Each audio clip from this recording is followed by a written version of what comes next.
जय गुरु जी, शुक्राना गुरु जी। Welcome back to my Guru ji channel गुरु जी सत्संग विद आरजे प्राची। संगत जी, आई होप कि गुरु जी की रहमतों से, गुरु जी की ब्लेसिंग से आप जहाँ कहीं भी होंगे बिल्कुल ठीक होंगे। और आप सभी को लोहड़ी के पावन पर्व की बहुत बहुत लख लख बधाइयाँ। संगत जी, गुरु जी की ब्लेसिंग्स हम सभी संगत परिवार पर यूं ही बरसती रहें, और जो संगत नहीं भी बने हैं उन पर भी गुरु जी उनको बहुत बहुत ब्लेस करें, ऐसी मैं कामना करती हूँ। और संगत जी, एक चीज़ जो मैं काफ़ी टाइम से सोच रही थी वो मैं आज के पावन दिन से शुरू करने जा रही हूँ, क्योंकि जब भी मैं किसी का सत्संग सुनती हूँ तो उसमें ऐसा लगता है कि मुझे बार बार बताना पड़ता है कि सत्संग किसे कहते हैं, सत्संग में हमें अरदासें नहीं करनी, अपनी ब्लेसिंग्स या गुरुजी से हम किस तरह से जुड़े, गुरुजी हमें किस तरीके से ब्लेस करते हैं, बस वही बताना है। तो उसका सीधा एग्जाम्पल अगर हम दें, जो नई संगत जुड़ रही है उनको या पुरानी जुड़ी है और जिन्हें सत्संग करना नहीं आता वो सीख पाएँ, उसके लिए पुरानी संगत के सत्संग सुनना बहुत ज़रूरी है। ये हम हमेशा सुनते हैं।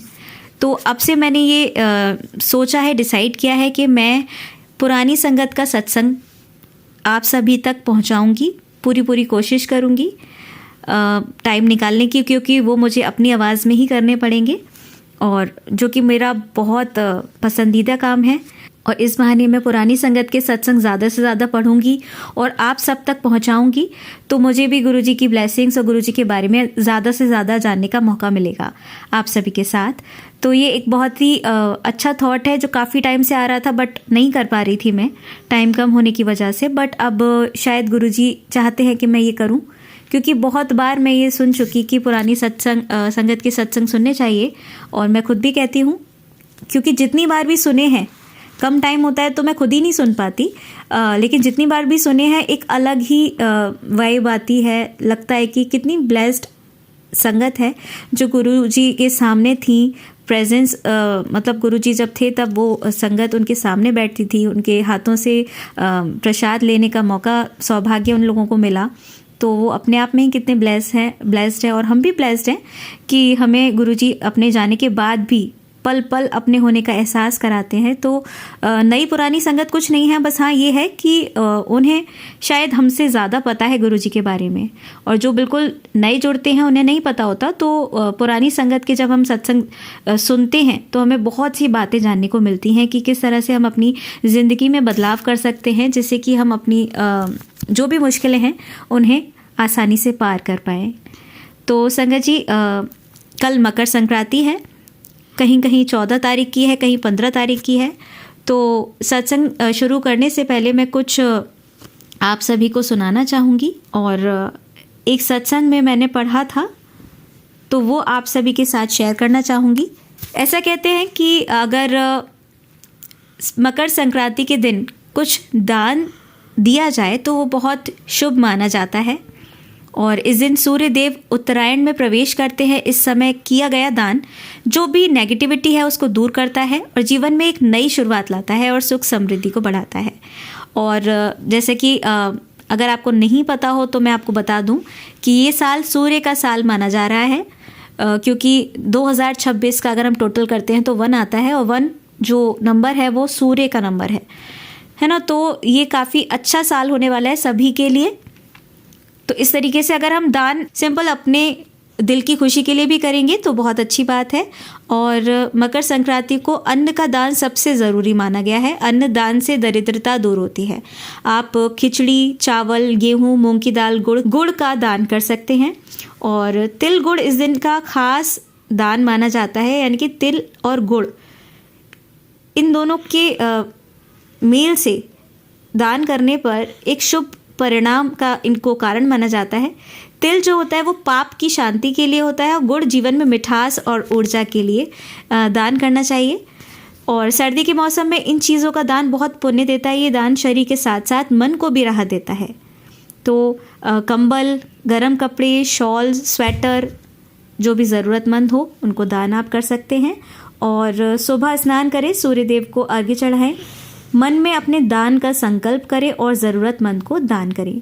भाव सच्चा हो, बस वो सबसे ज़रूरी बात है। अगर दान नहीं भी कर पा रहे हैं किसी रीज़न से, तो अगर आप मन में भाव करेंगे कि हम आज तो चलो नहीं कर पा रहे, लेकिन किसी पर्टिकुलर दिन को हम चुन सकते हैं जिस दिन हम दान करें, लेकिन ऐसा तभी करना है जब आप बिल्कुल असमर्थ हों वो दान करने के लिए, या आप किसी के थ्रू भी करवा सकते हैं। तो मेन बात है भाव की, ठीक है। तो संगत जी, इसी के साथ आइए हम सुनते हैं पुरानी संगत का सत्संग। गुरु जी की प्यारी संगत को मेरा जय गुरु जी। संगत जी, आज मैं आपको गुरु जी की पुरानी संगत की एक आंटी का सत्संग सुना रही हूँ। मेरी रीढ़ की हड्डियाँ आपस में जुड़ गई थीं, इससे अन्य स्थान पर गैप हो गए थे। इससे पैर की ओर जाती हुई किसी नस पर दबाव पड़ रहा था, जिसके कारण पैर में काफ़ी पीड़ा रहती थी। चलने फिरने में काफ़ी दिक्कत होती थी। डॉक्टरों ने देखा कि इसके कारण दाहिना पैर प्रभावित हो रहा था और उसका वज़न भी बढ़ रहा था। मैं हर समय कमर में पेटी बांधी रहती थी। किसी एक स्थान पर 15 मिनट से ज़्यादा मैं बैठ नहीं पाती थी। जब मैं गुरुजी के पास जाती थी तो अपने साथ तकिया ले जाती थी, ताकि संगत में लगातार बैठना पड़ता था, इससे मुझे कोई दिक्कत नहीं होती थी। तब तक गुरुजी ने मुझे तकिए के साथ नहीं देखा था। एक दिन गुरुजी ने मुझे तकिया लगाकर बैठते हुए देख लिया तो मुझ पर काफ़ी गुस्सा होने लगे। गुरुजी ने तकिया लाने के लिए साफ मना कर दिया। अब भी मैं चोरी छुपे तकिया लाती थी, लेकिन गुरुजी से कोई भी बात छिपी नहीं रहती थी। उन्होंने मुझे अब की बार बुरी तरह डांटा। अब मुझे गुरुजी अपने सामने बिठाने लगे। शुरू में तो मुझे बहुत दिक्कतों का सामना करना पड़ा, लेकिन धीरे धीरे मेरी आदत में ये बात आ गई। अब मुझे ज़्यादा कठिनाई नहीं होती थी। अब मैं बिना तकिए के घंटों तक बैठ सकती थी। मैंने गुरुजी के दर्शन 3 अप्रैल 1995 में ग्रेटर कैलाश में किए थे। उस समय गुरुजी ने मुझसे पूछा कि तुम किस रोग से छुटकारा पाना चाहती हो। जब मैंने गुरुजी को अपनी पूरी अवस्था बताई तो गुरुजी मुझसे बोले कि चलो आज मैं तुम्हारा ऑपरेशन करता हूँ। मैं गुरुजी की बात सुनकर भयभीत हो गई। गुरुजी मुझे एक कक्ष में ले गए तथा पलंग पर मुझे लिटा दिया। अब गुरुजी ने चम्मच मंगाकर मेरे शरीर के उन भागों पर रखा जो कि प्रभावित थे। फिर मेरी गर्दन दाएं से बाएं और फिर बाएं से दाएं की ओर बड़ी ही तेज़ी से मुड़ी। मेरे को इससे अत्यधिक पीड़ा हुई। इसके बाद गुरुजी मुझसे बोले कि अब तुम्हारे पैर का इलाज जालंधर में चलकर करेंगे। गुरुजी की इस क्रिया को करने के पश्चात मेरी गर्दन की बीमारी अब पूर्ण रूप से ठीक हो गई थी, पर मेरे जोड़ों में अभी भी सूजन थी, जिसमें काफ़ी दर्द हो रहा था। मेरे हाथ की उंगलियां सूज रही थी। जोड़ों में बड़ी बड़ी गांठें बनी हुई थीं। एक दिन मैंने गुरुजी को ये सब बातें बताई। गुरुजी ने मुझसे बातें करते हुए मेरा हाथ अपने हाथ में ले लिया तथा हाथ की मालिश करने लगे। बातों ही बातों में मुझे ये एहसास ही नहीं हुआ। मैं गुरुजी को बताती रही कि मेरे हाथ में कितनी समस्या है। अंत में गुरुजी ने टोका और अपने हाथ देखने को कहा। जब मैंने अपने हाथ देखी तो मेरे आश्चर्य का ठिकाना नहीं रहा। मैंने देखा कि मेरी उंगलियां पतली और सुंदर हो गई हैं। जोड़ों में कोई पीड़ा नहीं थी। ये सब होते हुए मुझे पता ही नहीं चला। गुरुजी ने मुझे कहा कि वह मुझे मरने नहीं देंगे। मैंने तुम्हें 10 वर्ष और जीवन दे दिया है। इसी बीच तुम्हें जो भी परेशानियां आएंगी मैं तुम्हारी देखभाल करता रहूँगा। इसके बाद मुझे पेट में दर्द हुआ। जब मैंने इसका परीक्षण कराया तो पता चला कि मेरे पित्ताशय में पथरियाँ भरी हुई हैं। सबसे बड़ी पथरी आधा इंच तक मोटी थी। मेरे दर्द को रोकने के लिए डॉक्टरों ने दवाइयाँ देनी शुरू कर दी और साथ ही ये कहा कि ऑपरेशन ही इसकी आखिरी दवा है, यानी कि इसका आखिरी इलाज है। ये दवाइयों से ठीक नहीं हो सकती है। हम दवाइयों से आपके पेट दर्द को तो रोक देंगे। उस समय गुरुजी जालंधर में थे। उनके लौटने पर ऑपरेशन करवाने को कहा। जब मैंने गुरुजी को बताया कि मेरे पेट में बहुत ज़्यादा दर्द हो रहा है, मैं अब इस पीड़ा को सहन नहीं कर पा रही हूँ। गुरुजी ने अपना हाथ वहाँ पर रखा जहाँ पीड़ा हो रही थी। उसी समय वेदना खत्म हो गई। मैं अब गुरुजी के लौटने की प्रतीक्षा करने लगी। जब गुरुजी लौटकर वापस आए तो उनकी परमिशन से मैंने अपना ऑपरेशन करवाया। मेरा पित्ताशय सफलतापूर्वक निकाल लिया गया। इसके अलावा मुझे अन्य समस्याएं भी थी। मेरे उस समय डायबिटीज़ भी थी जो आगे पीछे होती रहती थी। उसके साइड इफ़ेक्ट से मेरी आंखों की रोशनी कम होती जा रही थी। मैंने जब अपनी आंखों का परीक्षण सर गंगाराम हॉस्पिटल में करवाया तो वहाँ पर पता लगा कि एक स्राव था। चिकित्सकों ने ऑपरेशन करवाने के लिए कह दिया था। मैं बिना गुरुजी की परमिशन के कुछ भी नहीं करवाना चाह रही थी। कुछ सोचकर मैंने सर्जन से कह दिया कि अभी हस्बैंड नहीं है, मैं उनसे पूछे बिना आपको कुछ नहीं कह सकती हूँ।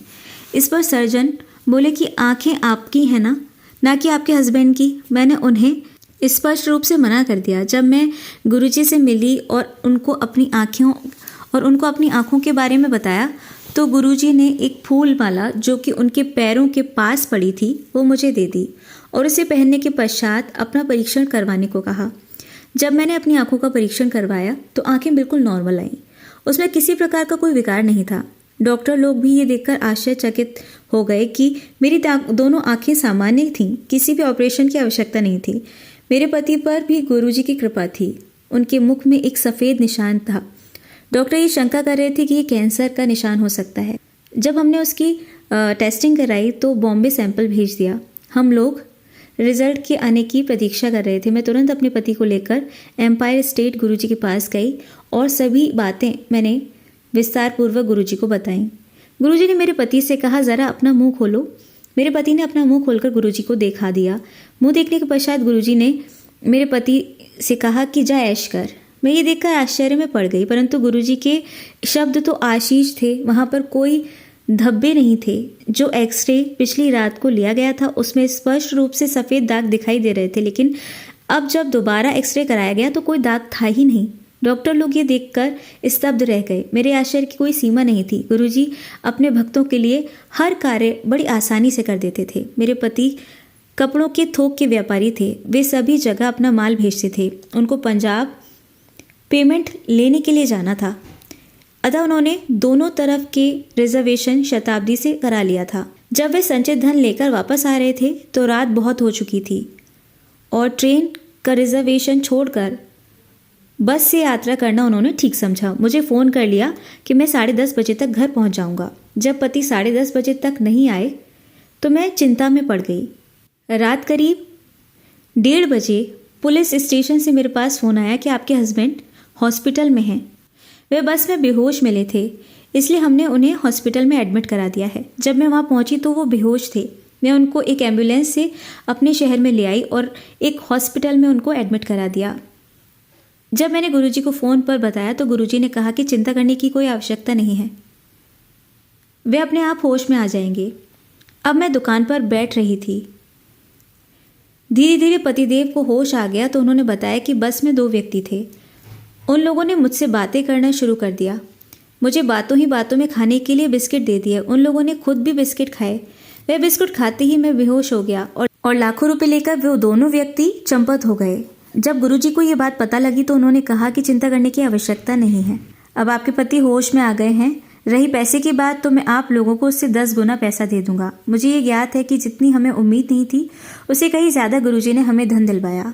यद्यपि गुरुजी की सहायता कभी विदित होती है, अनेक बार उनके ढंग बड़े ही निराले होते हैं। गुरुजी ने मुझे और श्रीमती सबरवाल को नित्य प्रतिदिन बड़े मंदिर जाने को कहा था। हम दोनों गुड़गांव रहते थे। हमारे घर से बड़ा मंदिर करीब 20 किलोमीटर दूर था। हम दोनों रोज़ मंदिर जा रहे थे। एक शाम को जब हम दोनों बड़े मंदिर जा रहे थे तो ब्रिस्टल होटल के सामने गुरुजी की गाड़ी खड़ी हुई दिखाई दी। हम तुरंत ही गुरुजी के पास चले गए। गुरुजी से करीब आधा घंटे तक बात की। उसके पश्चात गुरुजी बोले कि आज तो चाट खाने का मन कर रहा है। पूरी संगत मनेसर स्थित हल्दीराम में चाट खाने पहुंच गई। गुरुजी ने बाहर गार्डन में आराम करने का मन बनाया। सारी संगत उनकी सेवा में लग गई। इतने में एक चिकित्सक आए और बोले कि मैं आपकी कुछ सहायता कर सकता हूँ, क्योंकि यह सज्जन जो ज़मीन पर लेटे हैं इनकी अवस्था सही नहीं लग रही है। जब सबने उन डॉक्टर साहब को कहा कि नहीं, वह तो केवल लेटे हुए हैं, सब कुछ ठीक ठाक है, तब वे डॉक्टर शांतिपूर्वक वहाँ से चले गए। इसी बीच चाट आ गई। सभी चाट खा रहे थे। तभी गुरुजी ने मुझे बुलाया और कहा कि बेटी और दामाद कहाँ हैं, कब वापस आएंगे। मैंने गुरुजी को बताया कि दोनों मनाली में हैं और जल्द ही घर वापस लौटेंगे। ये सुनकर गुरुजी चुप हो गए। करीब 1 महीने बाद मुझे गुरुजी का ये प्रश्न समझ में आया। एक लाल बत्ती पर दामाद की गाड़ी का एक्सीडेंट हो गया। एक बड़े ट्रक ने मारा था। कार पूरी तरह से टूट गई थी। मैं उस समय एम्पायर स्टेट भागी और गुरुजी को एक्सीडेंट के बारे में बताया। गुरुजी ने मुझे एक्सीडेंट का स्थान बता दिया और साथ ही ये भी बता दिया था कि दामाद को एम्स ले जा रहे हैं। गुरुजी ये सब ऐसे बता रहे थे जैसे कि उन्हें ये सब फिल्म की तरह दिख रहा था। गुरुजी ने किसी भी बच्चे को चोट नहीं आने दी और गुरुजी ने मेरे दामाद की पीड़ा अपने ऊपर ले ली और मुझे कहा कि वह उनके साथ हैं, थोड़ी भी चिंता नहीं करनी है। बाद में मुझे बताया कि दुर्घटना के समय गुरुजी भी अपने कमरे में चहलकदमी कर रहे थे। जिस समय चाट खा रहे थे उसी समय गुरुजी ने ये घटना देख ली थी, तभी तो उन्होंने बेटी और दामाद के बारे में पूछा था। बस इस दुर्घटना में काफ़ी नुकसान होना था, लेकिन गुरुजी ने काफ़ी संकट अपने ऊपर लेकर इस दुर्घटना को आसान कर दिया। एक दिन मैं अपनी दुकान पर अकेली बैठी हुई थी। मेरे पति किसी कार्य से बाहर गए हुए थे। गुरुजी की आज्ञा थी कि जब भी तुम्हें समय मिले तुम दुकान पर बैठा करो। मैं उनकी अनुपस्थिति में दुकान पर बैठी थी कि अचानक एक बाबा मैले कुचले कपड़े पहनकर दुकान में अंदर घुस आए।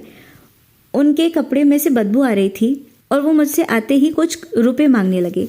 जब मैंने गार्ड को जोर से आवाज़ दी और कहा कि हर किसी को अंदर आने देते हैं, तुम्हें यहाँ पर किस काम के लिए रखा गया है? इस पर गार्ड बोले कि मैम, हमने इन्हें अंदर आते हुए देखा ही नहीं। तब मैंने उस बाबा को 2 रुपये दिए और कहा कि हमारे पास यही हैं, इन्हें लो और बाहर निकल जाओ। उस बाबा ने 2 रुपये लिए और चुपचाप बाहर निकल गए। शाम को जब मैं एम्पायर स्टेट पहुंची तो गुरुजी बोले कि मैं तो तेरी दुकान पर आया था, लेकिन तूने मुझे केवल 2 रुपये ही दिए थे। गुरुजी के मुख से ये बात सुनकर मैं फूट फूट कर रोने लगी और उनके चरणों में गिर पड़ी। मैंने गुरुजी से माफ़ी मांगते हुए कहा कि अब ये गलती दोबारा नहीं करूँगी, आप मुझे माफ़ कर दीजिए। गुरुजी ने कहा कि मैं अपने किसी बच्चे से कभी नाराज़ नहीं होता हूँ। मैं तो तुम्हें नसीहत देने के लिए तुम्हारी परीक्षा लेता रहता हूँ। तुम अपनी परीक्षा में फेल हो गई हो। ये सुनकर मुझे बहुत रोना आया। गुरुजी का एक सख्त आदेश था कि मैं नित्य प्रतिदिन दुकान पर बैठूं। जब गुरुजी जालंधर चले गए तो मैं गुरुजी की याद में काफ़ी रोती थी और उनको याद करती थी। मैं हर समय गुरुजी के स्वरूप के सामने ओम नमः शिवाय, शिवजी सदा सहाय, ओम नमः शिवाय, गुरुजी सदा सहाय मंत्र का जाप करती थी। एक बार गुरुजी ने कहा कि मुझे इतना याद ना किया कर, जब तुम रोती हो तो मैं बहुत परेशान हो जाता हूँ। साथ ही ओम नमः शिवाय, शिवजी सदा सहाय मंत्र का जाप अधिक किया कर। गुरुजी अक्सर मेरी दुकान पर आते थे। कभी तो अपने रूप में आते थे, कभी वेश बदलकर बाबा के रूप में आते थे। एक बार गुरुजी बाबा के वेश में दुकान पर आए। अब मैं हर बाबा का सम्मान करती थी। आते ही गुरुजी ने कहा कि मैं तुमको एक माला देना चाहता हूँ, अपना सिर नीचे करो। मैंने जब सिर नीचे किया तो बाबा ने माला मेरे गले में पहना दी और साथ ही कहा कि कभी भी इस माला को उतारना नहीं है। बस अब मैं इस सत्संग को यहीं विराम दे रही हूँ। जय गुरुजी, शुक्राना गुरुजी। संगत जी, आइए आप सुनते हैं हमारी अगली आंटी का सत्संग।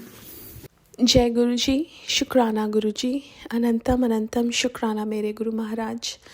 मैं गुरुजी की बेटी गुरुजी का सत्संग गुरुजी के मंत्र जाप से शुरू करना चाहूँगी। ओम नमः शिवाय, शिवजी सदा सहाय, ओम नमः शिवाय, गुरुजी सदा सहाय, ओम नमः शिवाय, शिवजी सदा सहाय, ओम नमः शिवाय, गुरुजी सदा सहाय। संगत जी, मैं अपना शुक्राना सत्संग प्राची आंटी के चैनल पे शेयर कर रही हूँ और बहुत बहुत थैंक्स करना चाहूँगी उनका, जो मेरे सत्संग को बाकी संगत परिवार तक पहुँचाएंगी। संगत जी, सबसे पहले पूरी संगत परिवार को लोहड़ी दी लख लख बधाइयाँ। संगत जी, ये लोहड़ी का त्यौहार गुरु महाराज एक बहुत अच्छे से सेलिब्रेट कराते थे और बहुत सारी ब्लेसिंग संगत को देते थे। आज भी वैसा ही है। गुरु महाराज बड़े मंदिर सत्संग में बुलाते हैं, उसके लिए बहुत बहुत शुक्राना मेरे गुरु महाराज। संगत जी, एक सत्संग मेरी सिस्टर का सत्संग जो मैं शेयर करना चाहूँगी। संगत जी, जब गुरु महाराज ने मेरी सिस्टर को अपने से जोड़ा था तो क्या होता है कि उसने कंसीव किया हुआ था और वो बड़े मंदिर गई। क्या होता है कि उसका मिसकैरेज हुआ और उसने जो जॉब, जहाँ वो कितने सालों से कर रही थी जॉब, उसने उसको रिज़ाइन दे दिया। और संगत जी, उसके मन में बहुत सारे क्वेश्चंस, क्योंकि वो एक तो जॉब चेंज करना चाहती थी और एक बच्चा चाहती थी। तो संगत जी, लेकिन गुरु महाराज की प्लानिंग हमारी प्लानिंग से बहुत ऊपर होती है। अब संगत जी, उसके मन में क्वेश्चंस आए कि वो बड़े मंदिर गई और उसके बाद उसका ये मिसकैरेज हुआ। लेकिन संगत जी, गुरु महाराज हमारे लिए बेहतरीन करते हैं। उसको एक सत्संग का इनवाइट आया। जैसे ही वो घर से निकलने लगी, वो सीढ़ियों से गिरी, लेकिन फिर भी वो गई सत्संग में। और सत्संग से आने के एक हफ्ते बाद उसको पता चला कि शी इज़ प्रेग्नेंट। और गुरु महाराज ने उसको बहुत ब्यूटीफुल बेटी से ब्लेस किया। इसी बीच वो जॉब ढूंढती रही, लेकिन उसको जॉब नहीं मिली। मे बी गुरु महाराज चाहते थे कि वो अच्छे ढंग से बच्चे की परवरिश कर सके। और संगत जी, उसने वही किया। बीच में ऐसा भी हुआ कि उनका एक और बिज़नेस था जहाँ पे किसी जो उनका पार्टनर थे उन्होंने फ्रॉड कर दिया, उनका फाइनेंशियल बर्डन बहुत ज़्यादा आ गया उनके ऊपर। बट संगत जी, गुरु महाराज ने हाथ नहीं छोड़ा। अब पहले बेबी से ब्लेस किया, वो भी 1 साल की हो गई होने वाली है, और अब वो जॉब चाहती थी मेरी सिस्टर, लेकिन उसको उसकी खुद की कंपनी खोल दी। ये गुरु महाराज की ब्लेसिंग्स हैं संगत जी, कि जब हम मांगते हैं बहुत छोटा मांगते हैं, लेकिन हमारे गुरु महाराज जब देते हैं तो वो बहुत बड़ा देते हैं। और संगत जी, इसलिए गुरु महाराज कहते हैं मंगो नहीं मन्नो, क्योंकि गुरु महाराज की प्लानिंग और गुरु महाराज जो हमारे लिए सोचते हैं वो हमारे माँ बाप हैं, वो हमारे लिए हमसे बेहतरीन सोचते हैं।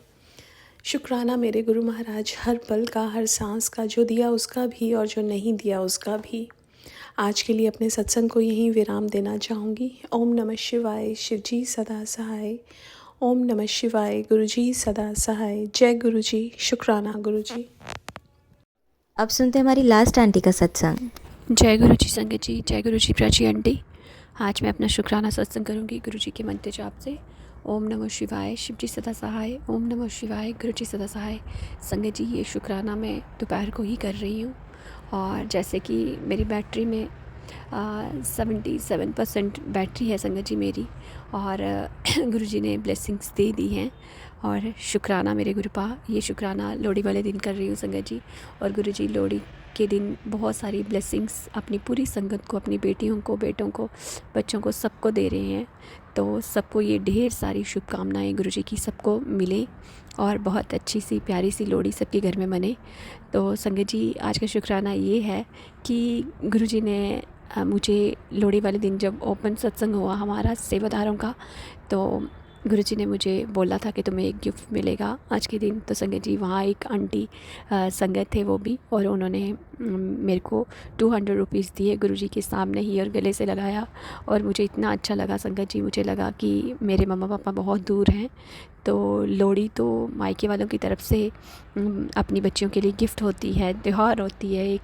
और संगत जी, वो लोहड़ी मुझे गुरुजी ने दी। गुरुजी किसी भी माध्यम से देते हैं संगत से, चाहे किसी से भी। तो शुक्राना मेरे गुरु पास, शुक्राना। और मैंने उन आंटी को बोला कि आपने इतने प्यार से गले लगाया और मुझे लोहड़ी की मुबारक दी, मिली यही बहुत है। लेकिन उन्होंने बोला नहीं, तू मेरे से बहुत छोटी है, तू मेरी छोटी बहन जैसी है, और ये छोटी बेटी को, तेरी बेटी के लिए ये पैसे दिए हैं मैंने तुझे। तो मैं नहीं ले रही थी, लेकिन उन्होंने बहुत ज़बरदस्ती मेरी पॉकेट में ही डाल दिए कि नहीं, मैं बेटी को दे रही हूँ, कुछ ज़्यादा नहीं दे रही हूँ। तो शुक्राना, शुक्राना मेरे गुरु बाप की हर एक ब्लेसिंग्स का शुक्राना है। और संगत जी, 77 जैसे कि बैटरी मैंने बताया है, और 13 तारीख है। और संगत जी, ये ब्लेसिंग्स इतनी प्यारी है क्योंकि 13 मतलब तेरे साथ हूँ, गुरु जी का ये कोड वर्ड है एक किस्म का, कि 13 तारीख है और 77 की ब्लेसिंग्स। और ये गुरु जी का बताना है कि मैं तेरे साथ हूँ हमेशा। और गुरु जी ने बहुत प्यारा मैसेज दिया कि तू शुक्राना कर, तुम्हारे दुख दर्द हर को मैं काट के, हर जो भी आपके दुख हैं या जो भी हेल्थ से रिलेटेड कोई भी प्रॉब्लम है हमारी, गुरु जी वो काट रहे हैं और बहुत प्यारी प्यारी ब्लेसिंग्स दे रहे हैं। शुक्राना, शुक्राना मेरे गुरुपा, अनंतम अनंतम शुक्राना, कोटि कोटि शुक्राना, सौ सौ शुक्राना। संगत जी, गुरु जी बहुत प्यारे हैं और बहुत चमत्कार करते हैं। चमत्कार मतलब वो गुरु जी की ब्लेसिंग्स होती हैं, ना कि हमारे गुरु जी को जादूगर हैं। वो तो महाशिव हैं जो इतनी प्यारी ब्लेसिंग्स अपने बच्चों को देते हैं। संगत जी, कल मैंने गुरु जी के आगे जब मैं आरती कर रही थी और शाम को, तो संगत जी वहाँ क्या हुआ कि अचानक से गुरु जी ने जो मैंने जोत जलाई हुई थी, पहले कुछ नहीं था, अचानक से इसमें 2 ऐसे लीव्स जैसे दोनों साइड से बन गए, लीफ होते ना जैसे। तो संगत जी वो पूरी बटरफ्लाई की शेप में मुझे दिखने लगी। और जैसे मैं आरती कर रही थी संगत जी, मैंने थोड़ी देर आंखें बंद करी ऐसे गुरु जी की आंखें, तो वो लीफ दोनों गायब हो गए, वो बटरफ्लाई की शेप जो बनी थी वो गायब हो गई। और मुझे वो याद आया कि गुरु जी मुझे बोल रहे थे कि तुम्हें चमत्कार देखना है ना, तो मैं दिखाता हूँ अपना चमत्कार। तो गुरु जी ने वो दिखाया मुझे कि बटरफ्लाई बनी, और बटरफ्लाई कैसे संगत जी कहाँ गायब होगी मुझे नहीं पता। उसके बाद जो लास्ट में जोत जो बची हुई थी संगत जी, वो इतनी ऊपर जा रही थी और इतनी आवाज़ हो रही थी उसमें, और बहुत ऊपर ऊपर ऊपर, जैसे कि लोहड़ी जैसे नहीं जलती है, बस वैसे थी। तो गुरु जी ने उस जोत में ना जाने कितनी नेगेटिविटी काट दी होगी, और उस नेगेटिविटी को ज्योत के रूप में लोड़ी जला के संगत जी उसको काटा। वो मुझे सामने से दिख रही थी। मैंने वो छोटी सी वीडियो भी बनाई है, और जो बटरफ्लाई रूप में गुरुजी ने दर्शन दिए थे वो भी मैंने छोटी वीडियो बनाई है। मैं प्राची आंटी के इस प्लेटफॉर्म पे वो शेयर करूँगी। वो आंटी जी चाहेंगे अगर तो वो पूरी संगत को दिखाएंगे कैसे बटरफ्लाई बनी, और बाद में वो बटरफ्लाई दिखी नहीं कि कहाँ गई, गुरुजी ने कैसे बनाई, कहाँ गई। अगर वो उसकी लीव्स जो जोत के बने हुए थे ऊपर, वो अगर गिरते भी तो जोत के अंदर ही गिरते, वो कहीं भी नहीं थे, नीचे भी नहीं थे, ऊपर भी नहीं थे संगत जी। एकदम से बनी और एकदम से गायब हो गई संगत जी। हमारे गुरुजी बहुत प्यारे हैं। जो बोलते हैं गुरुजी का कहा पत्थर की लकीर है। बच्चों को लेके, मेरी मम्मा पापा को लेके, मेरे ससुराल वालों को लेके, मायके वालों को लेके, हर घर के हर सदस्य को गुरुजी ब्लेस कर रहे हैं, ब्लेसिंग्स दे रहे हैं। और गुरुजी मुझे आज भी सत्संग में सुना रहे थे कि तू मत रोया कर, तू बिल्कुल नहीं रोया कर, क्योंकि अब तुम्हारे दुखों का अंत है। और ये जो छोटे मोटे हमें कष्ट हैं, जैसे कि मुझे सर्वाइकल का बहुत सीवियर पेन होता है संगत जी। मेरी राइट आर्म बिल्कुल काम भी नहीं करती, मैं ऊपर भी नहीं कर पाती। कभी कभार मुझे मतलब जब मैं सोई होती मेरे से उठा नहीं जाता, इधर उधर मैं मतलब टर्न नहीं कर सकती संगत जी, इतनी तकलीफ़ होती है। लेकिन गुरुजी कह रहे हैं कि ये तुम्हारे ही कष्ट हैं जो मैं छोटों में कटवा रहा हूँ, बहुत सारे जो हैं वो गुरुजी ने दूर कर रही हैं, और कर भी रहे हैं और कर भी दिए हैं संगत जी। तो शुक्राना, शुक्राना मेरे दाता, हर पल हर सांस का शुक्राना मेरे दाता। और संगत जी गुरुजी बहुत प्यारे हैं, बहुत प्यारे हैं, जो हमारे इतने कष्ट जो हैं वो काट रहे हैं संगत जी, ब्लेसिंग्स दे दे के। कितने सारे तो ड्रीम में ही गुरुजी कष्ट काट रहे हैं संगत जी। बहुत प्यारे प्यारे ड्रीम दिखाते हैं। आज भी बहुत प्यारा सा ड्रीम दिखाया, मुझे नहीं समझ आई, लेकिन उसमें सिर्फ लास्ट में मुझे इतना समझ आया कि एक मसीहत होती है, उसका आकार बना हुआ था, और एक साइड जो है हमारा मंदिर का था, और जो मंदिर के नीचे का हिस्सा था वहाँ पिकॉक के रूप में बड़े बड़े 2 पिकॉक बने हुए थे। और बहुत प्यारा सा किसी का घर था क्या नहीं मुझे कुछ याद नहीं रहता, ये धुंधला सा मुझे याद रहा है। अब गुरुजी जानते हैं कि ये घर से रिलेटेड किसी को ब्लेसिंग्स दे रहे हैं, जो मेरे से बुलवाया आज इस सत्संग में, या मेरे लिए हैं मुझे नहीं पता, बस गुरुजी ने बुलवाया है। तो किसी न किसी संगत को ये ब्लेसिंग्स मिलने वाली है घर से रिलेटेड। गुरुजी जाने कि किसका घर किसको ब्लेस कर रहे हैं गुरुजी। तो शुक्राना मेरे गुरु पाप की हर एक ब्लेसिंग्स का। और संगत जी उसके बाद गुरुजी ने बड़ा प्यारे से शब्द गुरुवाणी सुनाए कल मुझे, और संगत जी मैंने सुने गुरुजी के आगे बैठ के, और गुरुजी ने बहुत प्यारी प्यारी ब्लेसिंग्स अपनी उसमें महसूस करवाई मुझे। उन सारी ब्लेसिंग्स का शुक्राना, जो कि हम इस काबिल हैं नहीं संगत जी, लेकिन हम गुरुजी की संगत बन के, गुरुजी की बेटियां बन के हम बहुत भाग्यशाली हो रहे हैं। और गुरुजी हमारे कर्म काट रहे हैं आहिस्ता आहिस्ता, जो सत्संग करवा रहे हैं। गुरुजी कहते हैं कि सत्संग करने से हमारे बहुत सारे जो आने वाले संकट होते हैं वो टल जाते हैं। सत्संग जो है वो हर दुख की जो है वो चाबी है संगत जी। गुरुजी कहते हैं हर दुख का शुक्राना करो, हर सुख का शुक्राना करो, क्योंकि नहीं पता है कौन से शुक्राने से हमारा कितना बड़ा कष्ट जो आने वाला है वो कट जाए। इसलिए हमें हमेशा शुक्राना करना चाहिए, और सत्संग को बहुत ध्यान से सुनो। और सत्संग जो भी संगत को गुरुजी सत्संग में बुलाते हैं, गुरुजी की कॉलिंग मान के वहाँ जाना चाहिए, लंगर प्रसाद खाना चाहिए, बिल्कुल भी वेस्ट नहीं करना चाहिए। कल भी गुरुजी ने इतना प्यारा सा मुझे एक सत्संग सुनाया, उसमें वो बता रहे थे कि देखो सत्संग में क्या हो रहा है आजकल। और वो आंटी जी बता रहे थे कि सत्संग में आजकल डांस हो रहे हैं, फ़ोटो खींचे जा रहे हैं, ये सब हो रहा है। और मुझे भी बहुत ज़्यादा वो फ़ील हुआ वो सत्संग सुन के कि हमारे सत्संग में इस बार यही हुआ। पहले तो सत्संग बहुत अच्छा हुआ, सब हुआ, लेकिन लास्ट में यही कोई संगत कहाँ भाग रही है, कोई कहाँ भाग रही है, अपने बातें शुरू होगी लंगर करते हुए, बातें ये ऐसा है, मैं ये नहीं खाऊँगी, वो नहीं खाऊँगी। ये नहीं पता कि गुरुजी का प्रसाद है संगत जी, मेरे से नहीं भी खाया जा रहा था, मैं अपनी प्रेज़ नहीं कर रही हूँ, बस नहीं भी खाया जा रहा था। मेरे माइंड में सिर्फ ये होता है कि ये गुरुजी का लंगर है, ये गुरुजी की दवाई है जो मुझे खानी है। हालांकि मैं रिफ़ाइन से बना कुछ नहीं खाती हूँ संगत जी। वो हलवा जो बाद में संगत के लिए बनाया गया था वो रिफ़ाइन का ही था, और जो आटे का हलवा होता है वो गुरुजी के आगे रखा होता है, वो लास्ट में वो सिर्फ सेवादारों को ही मिलता है। बाकी संगत को जो दूसरा हलवा बनाया होता है हमने वो देते हैं, तो वो हमें भी मिला लास्ट में संगत जी। नहीं खाया जा रहा था, और खाने के बाद ही मेरे एक साइड का गला बिल्कुल चूक हो गया, और मैं पानी भी एक घूंट अंदर नहीं ले पा रही थी। बस मुझे यही लगा कि गुरुजी ने कोई बहुत बड़ा कष्ट जो है अपनी बेटी का काटा है, जो घर में आते ही वहाँ खाते खाते ही मुझे दर्द स्टार्ट हो गया था। तो मैं यही सोचती हूँ, हर चीज़ को यही सोचती हूँ कि गुरुजी ने ज़रूर मेरा कोई कष्ट काटा है। तो शुक्राना मेरे दाता, ये भाव देने की। और नहीं खाया जा रहा था तब भी मैंने गुरुजी से अरदास की कि गुरुजी मुझे एक दिन का भी नहीं बचाना है, जैसे तैसे मुझे ये खाना है, बिल्कुल प्लेट साफ़ करनी है। और गुरुजी ने करवाया। शुक्राना शुक्राना मेरे गुरुपा। जब संगत जी मैंने बड़ी बार देखा मेरे से कुछ नहीं होता है, हो ना हो गुरुजी का नाम लो, अब बस जय गुरुजी बोलो एक बार। वो सब काम कैसे गुरुजी करवाते हैं वो गुरुजी जानते हैं। पता भी नहीं चलता संगत जी, कोई चीज़ मेरी घूमती है, मैं तब परेशान हो जाती हूँ कि गुरुजी मैं क्या करूँ। और उसी टाइम गुरुजी थॉट में डाल देते हैं कि यहाँ ढूंढ या वहाँ ढूंढ, और वो मिल जाती है हमेशा संगत जी। कोई चीज़ मुझे समझ नहीं आती, मैं आज क्या बनाऊँ, मैं क्या करूँ, मैं परेशान हो जाती हूँ। सुबह की कल ये बनाया था, आज क्या बनाऊँ, ऐसे सोचती हूँ सिर्फ़। और गुरुजी वो भी मेरे को बताते हैं कि तू आज ये बना ले। तो शुक्राना शुक्राना मेरे गुरुपा। संगत जी ये सब बताने का मेरा सिर्फ ये मतलब है कि गुरुजी कितने प्यारे हैं। छोटी सी छोटी चीज़ का गुरुजी हमारा ध्यान रखते हैं और हमें एक शुक्राना करना है संगत जी, वो भी नहीं हम कर सकते। वो भी यही होता है, मेरा खुद का यही है संगत जी।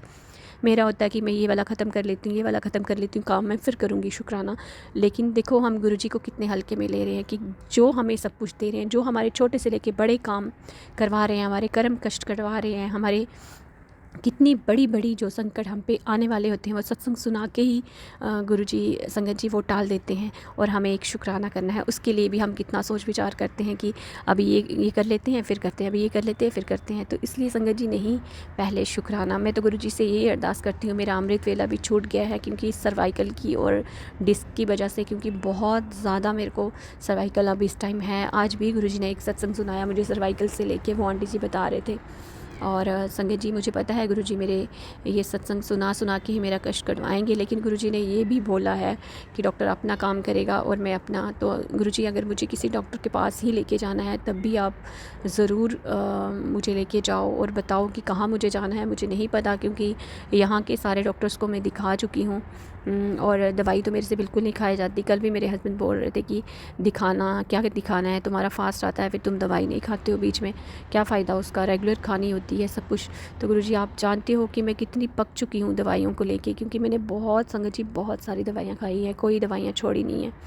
बहुत ट्रीटमेंट चला है मेरा, मैंने 15-16 साल तक कंटिन्यूसली दवाइयाँ खाई हैं। पर जब से मैं गुरुजी के चरण में, गुरुजी ने मुझे अपनी चरण शरण में लगाया है संगत जी, तब से सारी दवाइयाँ बंद हैं। इवन कि मेरी कोई गैस की भी दवाई नहीं है। अब बस गुरुजी का जल प्रसाद, चाय प्रसाद, लंगर प्रसाद, सत्संग करवा के, सत्संग सुना के, सत्संग में बुला के, बस संगत जी ये सारी सेवाएं गुरुजी छोटी छोटी अपने बच्चों को दे रहे हैं। और उनकी बच्ची के डॉक्टर भी वही हैं, भगवान भी वही हैं, माता पिता भाई बंधु सखा सब कुछ मेरे गुरु पाएँ और सारे देवी देवताओं के दर्शन गुरुजी करवाते हैं। और बस यही है कि हमें गुरुजी कहते हैं कि किसी वहम में नहीं पड़ना है, कि किसी जो हम पंडितों में यकीन करते हैं या जो थोड़े बहुत वहम हैं, पंडितों में नहीं, गुरुजी की बेटी बिल्कुल यकीन नहीं करती अब। क्योंकि संगत जी मैंने एक सत्संग में सुनाया था कि मुझे पंडित ने ये तक बता दिया था कि तुम्हें मृत्यु योग चल रहा है इस टाइम, तो तुम्हें ये पूजा करानी है। तो संगत जी मैंने वो भी गुरुजी के चरणों में रख दिया कि गुरुजी आज तक अभी तक अपनी बच्ची को इतनी बार आपने न्यू लाइफ दी है, तो बस अब मुझे ज़रूरत नहीं है किसी भी पंडितों की, क्योंकि मेरे लिए सब कुछ आप हो और आप ही ने सब ठीक करना है। और गुरुजी कर रहे हैं संगत जी। बहुत बड़े बड़े कष्ट आए इस पूरे परिवार पे, बच्चों पे, हस्बैंड पे, मेरे पे। आज भी पता नहीं संगत जी रात को जब मेरे हस्बैंड आए और वो वॉशरूम में जाने लगे तो उनका पूरा ब्रेसलेट टूट गया और एक एक मोती बिखर गया। कुछ उन्होंने उठाए, कुछ मुझे सुबह मेरी हेल्प आंटी ने दिए, 1-2 मुझे मिले, मैंने वो पूरे चुन के रख दिए। और जो स्वरूप था गुरुजी का बहुत प्यारा सा, वो मैंने अपने पूजा रूम में रख दिया संगत जी। और मुझे नहीं पता अब मैं उसका क्या करूँगी, क्योंकि पहले मैंने वो जो खंडित हो गए थे या मोती वगैरह टूट गए थे, कुछ मैंने जल प्रवाहित कर दिए थे। अभी एक संगत आंटी ने सुनाया कि नहीं, गुरुजी का स्वरूप को जल प्रवाहित भी नहीं करना है। तो अब गुरुजी बताएंगे मुझे कि मुझे क्या करना है। उसको स्वरूप में तो रख लूँगी, लेकिन मैं मोती क्या करूँगी उन मोतियों को, वो भी गुरुजी बता देना मुझे किसी सत्संग में, प्लीज़ गुरुजी किसी संगत आंटी से सुनवा देना। क्योंकि मुझे नहीं लगता कि हमारे गुरुजी को हम ऐसे प्रवाहित करें या कुछ करें, मुझे नहीं अच्छा लगता। लेकिन संगत जी वो भी मैंने सत्संग में ही सुना था, उन आंटी ने सुनाया था कि हमें वो अंदर नहीं रखनी होती है, चाहे माता रानी की खंडित मूर्ति हो, चाहे कान्हा की, किसी भी जो भी खंडित चीज़ें हैं वो हमें प्रवाहित कर देनी है, क्योंकि उनमें वो ब्लेसिंग्स नहीं रहती है फिर। तो अब गुरुजी जाने कि मैं क्या करूं क्या नहीं करूं, क्योंकि गुरुजी के सब रूप हों या माँ के हों या कान्हा के, किसी के भी हों, नहीं मन करता अपने घर से निकालने का, लेकिन गुरुजी कहते हैं। तो अब गुरुजी ही सुनाएंगे मुझे कि मैं क्या करूं उन मोतियों का। जहाँ उन बहुत सारे ब्रेसलेट हैं, कुछ मोती भी हैं, कुछ लॉकेट्स ऑफ रूप भी हैं मेरे पास जो बिल्कुल ब्लैक हो गए हैं, पीछे से पीतल के हैं। तो अब गुरुजी वो भी सुनाएंगे। तो संगत जी फिर से मेरी तरफ से सारी संगत को और गुरुपा को भी हैप्पी लोहड़ी, और गुरुजी सबकी लोहड़ी बहुत अच्छी से मनाएं और सबको बहुत सारी ढेरों सारी ब्लेसिंग्स दें। हमारी प्राची आंटी को, गौरव अंकल को बहुत सारी ब्लेसिंग्स दें, उनके पूरे परिवार को बहुत सारी ब्लेसिंग्स दें, क्योंकि वो बहुत नेक और पवित्र सेवा कर रहे हैं जो गुरुजी ने उनको दी हैं बहुत मन लगा के, क्योंकि उनका बहुत बिजी शेड्यूल है, तब भी वो हमारे सत्संग शेयर करती हैं। संगत जी, सत्संग से हमें कितने सारे आंसर्स मिलते हैं, मुझे तो बहुत मिलते हैं। जब भी मैं सत्संग सुनती हूँ मुझे लगता है कि ये मेरा ही सत्संग शेयर हो रहा है, क्योंकि वो कभी ना कभी मेरे साथ हो चुका होता है, या होना होता है, या वो चल रहा होता है उसी टाइम। तो शुक्राना मेरे गुरुपाल, शुक्राना प्राची आंटी और गौरव अंकल का भी बहुत बहुत शुक्राना।